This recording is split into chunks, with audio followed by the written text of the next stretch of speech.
Hey, what's up? It's Jacob over at Monkey Fab Garage.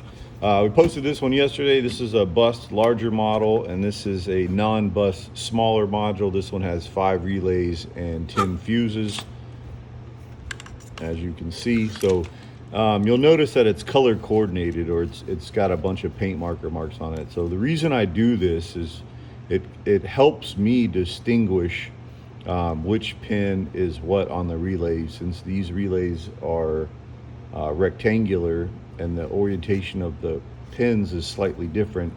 I just do that as a guide. You can't see it once it's put in, but I have this paper here.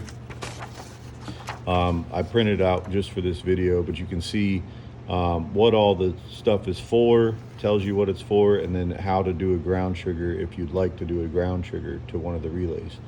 One of the other questions is, somebody asked on this bus module here, how would you make this to where you have an ignition switch power on here? So to do that, we have a couple of different options. Okay, so this is an Aegis relay. We sell both of these on our website. So this one is 180 amps and this one is 80 amps. So if I was gonna want this one post to be the ignition switch power, this whole box I think holds 200 amps. You don't really need this one. This one is definitely a lot larger, but 80 amps should be more than sufficient for your switch power.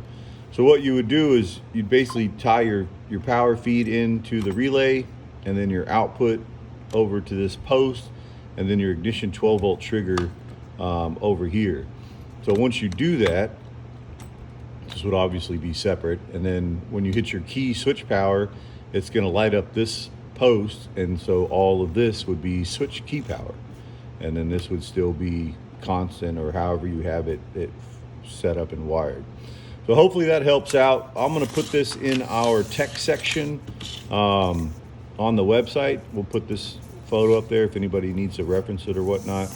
And we're still working on getting a couple of different variations of these two, so we can run through some videos on how to do that. But hopefully that helps and shed some light on some stuff. If you guys got any questions, feel free to drop it in the comments below.